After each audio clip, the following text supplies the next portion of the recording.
Hello எல்லாரும் எப்படி இருக்கீங்க? நல்லா இருக்கீங்களா? நாங்க யூகேலேருந்து இந்தியா போறோன்னு சொன்னேன்ல, அத பத்தி தான் இந்த வீடியோ. நான் வந்து என்னென்ன ப்ரிப்பரேஷன்ஸ் எல்லாம் செஞ்சேன், என்ன ஷாப்பிங் பண்ணேன், எப்படி டீல்ல சாக்லேட்ஸ் எல்லாம் நான் வாங்குறேன் அப்படிங்கிறது எல்லாமே இந்த வீடியோல நான் ஷேர் பண்ணியிருக்கேன். நாங்க இப்பவே ஊருக்கு போறதுக்கான மெயின் ரீசன் என்னன்னு பார்த்தீங்கன்னா, எங்க ஃபேமிலியில ஒரு புது மெம்பர் ஆட் ஆக போறாங்க. என்னோட தங்கச்சி ஃபேமிலி தான் வந்து பேபி எக்ஸ்பெக்ட் பண்ணிட்டு இருக்காங்க. அதனால தான் கொஞ்சம் ஏர்லியா போனோம்னா அவங்களுக்கும் சப்போர்ட்டாவும் இருக்கும். கொஞ்சம் அதிகமான டைம நாங்களும் ஸ்பெண்ட் பண்ணிட்டு வந்த மாதிரி இருக்கும் அப்படின்னு. அது ஒரு காரணம். அப்புறம் ஆரூர் பொறந்ததுலேருந்து 3 வருஷம் வரைக்கும் ஊர்ல தான் இருந்தாரு. நான் 3 வயசுல தான் ஆரூர் இங்க கூட்டிட்டு வந்தேன். கூட்டிட்டு வந்ததுக்கப்புறம் இப்ப தான் ஃபர்ஸ்ட் டைம் நான் ஊருக்கு கூட்டிட்டு போறேன். கிட்டத்தட்ட 1 1/2 வருஷம் கழிச்சு தான் நான் ஊருக்கு கூட்டிட்டு போறேன். அதனால 1 மாசங்கிறது ரொம்ப ஷார்ட் டியூரேஷனா இருக்குமோ அப்படின்னு ஒரு டவுட்டு. அதனால இன்னும் கொஞ்சம் டைம் எடுத்து இருந்துட்டு வரலாம் அப்படிங்கிறதுனால இப்படி ஒரு பிளான். இந்த 2 ரீசன்ஸையும் தாண்டி இன்னும் கொஞ்சம் பர்சனல் ரீசன்ஸும் இருக்குது. இது எல்லாத்துக்காகவும் தான் நாங்க இப்போ ஊருக்கு போறோம். இப்போ போகும்போது எல்லாம் ஃபேமிலியா தான் போறோம். ஆனா அவரு ஒரு 2, 3 வாரத்திலேயே திரும்பி வந்துருவாரு. அதுக்கப்புறம் நானும் அரூரும் மட்டும் ஃபுல்லா இருந்து என்ஜாய் பண்ணிட்டு திரும்பவும் வந்துருவோம். 2 மாசத்துக்கு அவரே தான் சாப்பாட்டுக்கெல்லாம் சமாளிக்கணும். ஆனா 2 மாசத்துக்கு என்னால செஞ்சு வச்சுட்டு போ முடியாது. என்னால முடிஞ்ச வரைக்கும் ஃப்ரீசர்ல இடம் இருக்கிற வரைக்கும் இந்த சாம்பார், பருப்பு, பொரியல் அந்த மாரி எது செய்றனோ அத எல்லாத்தையும் ஃப்ரீஸ் பண்ணிட்டு இருக்கேன்.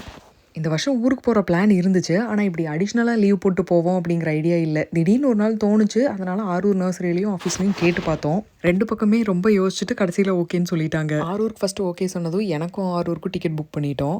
ஆனா அவருக்கு கொஞ்சம் லேட்டா தான் சொன்னாங்க. அதுக்கப்புறம் அவருக்கும் எங்களோட ஃப்ளைட்லயே கிடைக்குமா, கிடைக்காதான்னு ரொம்ப யோசிச்சோம். ஆனா பரவால்ல எல்லாத்துக்கும் ஒரே ஃப்ளைட்டே கிடைச்சிடுச்சு.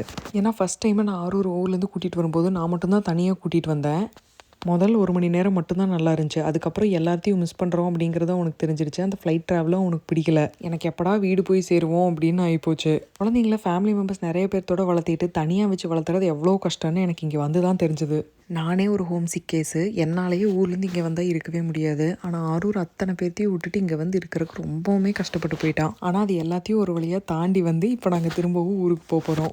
சமைச்சு ஃப்ரீஸ் பண்ண வேண்டிய எல்லாத்தையுமே பண்ணியாச்சு. இனி ஷாப்பிங் பண்ணுறது தான் பாக்கி இருக்குது. ரொம்ப தேடி தேடியெல்லாம் வாங்க முடியாது. அதனால் செயின்ஸ்பரிக்கே போய் பார்த்துடலாம் அப்படின்னு சொல்லிட்டு அங்கே வந்துட்டோம். டாய்ஸ் எல்லாம் நிறையமே ஆஃபரில் போட்டிருந்தாங்க. சிலதெல்லாம் கிளியரன்ஸில் போட்டிருந்தாங்க. சிலதெல்லாம் பார்த்தா பை 2 கெட் ஃபார் 15 பவுண்ட்ஸ் அந்த மாதிரி ரீசனபிளாக தான் இருந்துச்சு. இந்த டாய்ஸ் எல்லாத்தையுமே டீலில் வாங்குறதா நல்லது. இல்லைன்னா அசால்ட்டாக 10-20 பவுண்டுன்னு போட்டு வச்சிடுறாங்க. நாம குட்டி பாப்பாவுக்கு கொஞ்சம் டாய்ஸ் எல்லாம் வாங்கிட்டு சில ட்ரெஸ்ஸஸும் பர்ச்சேஸ் பண்ணிட்டோம். இங்கே இந்த ஆல்பஸ் ஆயில்னு ஒன்று கிடைக்கும். இது வந்து கிட்டத்தட்ட நம்ம யூக்கலிப்டஸ் ஆயில் மாதிரி தான் ஸ்மெல்லாம் இருக்கும். ஒரு வேளை சளினால மூக்கடைச்சிருச்சு அப்படின்னா இதில் நம்ம எவ்வளோ ட்ராப்ஸ் யூஸ் பண்ணுங்கிறதையும் மென்ஷன் பண்ணியிருப்பாங்க. அந்த அளவு ட்ராப்ஸை நம்ம டிஷ்யூவில் விட்டுட்டு நம்ம பில்லோக்கு பக்கத்துலேயே வச்சிட்டோம்னா மூச்சு விடுறது ஈஸியாக இருக்கும். அடுத்து நம்மளுக்கு மெயினாக பர்ச்சேஸ் பண்ண வேண்டிய ஐட்டம்ஸே வந்து இந்த சாக்லேட்ஸ் தான். ஆனால் எதிர்பார்த்த மாதிரி ஒன்றுமே நல்ல டீல்லையே இல்லை. எல்லாமே ரொம்ப எக்ஸ்பென்சிவாக தான் இருக்குது. நாங்கள் ஆரூர் வர்றதுக்கு முன்னாடி எப்போவுமே கிறிஸ்மஸ் டைமில் தான் போவோம். அப்போ பார்த்தீங்கன்னா நிறைய சாக்லேட் டப்ஸு, பவுச்சஸ் அந்த மாதிரி ஆஃபரில் இருந்துகிட்டே இருக்கும். நிறைய வாங்கிட்டு போகலாம், ஒன்றுமே தெரியாது. ஆனால் இப்போ பார்த்தா அந்த அளவுக்கு எதுலேயும் ஆஃபர்ஸும் இல்லை. பெரிய பெரிய டப்ஸ் எல்லாம் எதுவுமே இல்லை. பவுச்சஸும் ரொம்ப கம்மியாக தான் இருக்குது. அதனால் இருக்கிற பார்ஸையும் 1, 2 ட்ரேஸை மட்டும் எடுத்துக்கிறோம். ஹாட் சாக்லேட்ஸ், டீ, காஃபி இதெல்லாமே நல்ல ஆஃபரில் இருக்குது. நாங்கள் ஹாட் சாக்லேட் மட்டும் வாங்கிட்டோம். டீ, காஃபி நம்ம பக்கம் அவ்வளோவா குடிக்கிற ஆளுக்கு யாரும் இல்லை. ஆலிவ் ஆயில், இந்த ஆலிவ் ஆயில் வேணும் அப்படின்னு சொல்லி கேட்டிருந்தாங்க. ஸோ அதனால் ஆலிவ் ஆயில் வாங்கிக்கிறோம். ஆலிவ் ஆயில்ஸ் நல்லாயிருக்கும். ஜெல்லிஸ், எனக்கு ஜெல்லிஸ் ரொம்ப பிடிக்கும். ஆனால் எனக்கு ரொம்ப நாள் தெரியாது அதில் பீஃப் ஜெலட்டின் யூஸ் பண்ணுறாங்க அப்படின்னு சொல்லிட்டு.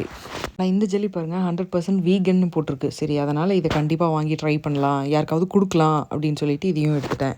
என்னதான் இது மே மாதம் கடைசியே ஆனாலும் முந்தா நேற்று வரைக்குமே சரியான குளிருங்க. நாங்கள் அந்த அன்றைக்கி தான் ஷாப்பிங் போயிருந்தோம். அதனால தான் ஜாக்கெட்டோடு இருக்கோம்.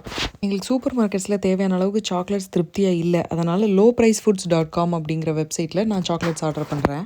இது ப்ரமோஷன் கிடையாது. நாங்கள் சாக்லேட்ஸ் ஆர்டர் பண்ணுறதுக்காக தேடிட்டு இருந்தப்போ இந்த வெப்சைட்டில் நல்ல டீல்ஸில் சாக்லேட் இருக்கிறத கண்டுபிடிச்சோம். வேறு ஏதாவது வெப்சைட்ஸ் இருந்துச்சுனாலும் கமெண்ட்டில் சொல்லுங்கள். இந்த வெப்சைட் பார்த்திங்கன்னா இவங்க வெறும் ஷார்ட் டேட்டட் ஐட்டம்ஸும் கிளியரன்ஸ் ஸ்டாக் ஐட்டம்ஸும் தான் வச்சுருப்பாங்க. அதுக்காக ஷார்ட் டேட்டட்னா எக்ஸ்பைரி ஆக போகிற ஐட்டம்ஸ் மட்டும் இல்லை, 1 இயர் வரைக்கும் கூட எக்ஸ்பைரி இருக்கிற ஐட்டம்ஸும் இதில் அவைலபிளாக இருக்குது. நம்ம இப்போ இதில் ஏதோ ஒரு ஐட்டம் சூஸ் பண்ணோம் அப்படின்னா அதை கார்ட்டில் ஆட் பண்ண உடனே அதனோட எக்ஸ்பைரி டேட்டையும் காட்டுது. அப்போ நம்ம அதை வேண்டாம் அப்படின்னா நம்ம வேறு ஐட்டமும் சூஸ் பண்ணிக்கலாம். நம்ம இதில் சாக்லேட்ஸ் ஆர்டர் பண்ணோம் அப்படின்னா மேக்ஸிமம் மினிமம் பர்ச்சேஸ் வேல்யூன்னு எதுவும் கிடையாது. எவ்வளோ ரூபாய்க்கு எவ்வளோ சாக்லேட்ஸ் ஆர்டர் பண்ணாலும் 5 பவுண்ட் டெலிவரி ஃபீ இருக்குது. அந்த 5 பவுண்ட் டெலிவரி சார்ஜுக்கும் நம்ம ஏதாவது கோட்ஸ் வச்சுருந்தோன்னா அதை அப்ளை பண்ணோன்னா 2 pound 50 pence டிஸ்கவுண்ட் ஆயிரும். அதுலேயும் நான் வந்து அந்த மாதிரி தான் ஆர்டர் பண்ணேன். ஆர்டர் பண்ணோம்னா மினிமம் 3 to 5 ஒர்க்கிங் டேஸாவது அவங்களுக்கு டைம் கொடுத்தா தான் டெலிவரி பண்ணுறாங்க. நான் வந்து மண்டே ஆர்டர் பண்ணேன். தேர்ஸ்டே தான் எனக்கு டெலிவரி வந்துச்சு. இந்த வவுச்சர்ஸ், கூப்பன் கோட்ஸ் எப்படி ஆர்டர் பண்ணுறது அந்த மாதிரி உங்களுக்கு ஏதாவது டவுட் இருந்துச்சுன்னா கமெண்ட்டில் சொல்லுங்கள். எனக்கு தெரிஞ்ச வரைக்கும் உங்களுக்கு ஹெல்ப் பண்ணுறேன். அவ்வளோதாங்க. ஷாப்பிங் கம்ப்ளீட்டா முடிஞ்சுது. நான் இங்கேருந்து என்னென்ன ஐட்டம்ஸ் பர்ச்சேஸ் பண்ணேன், அதை எப்படியெல்லாம் பேக் பண்ணி கொண்டு போறேன் அப்படிங்கிறது எல்லாத்தையும் நான் சீக்கிரமே இன்னொரு வீடியோவில் அப்லோட் பண்ணுறேன். இவ்வளோ தூரம் பொறுமையா என்னோட வீடியோ பார்த்த எல்லாத்துக்குமே ரொம்ப நன்றி. சீக்கிரமே அடுத்த வீடியோவில் பார்க்கலாம். Bye by.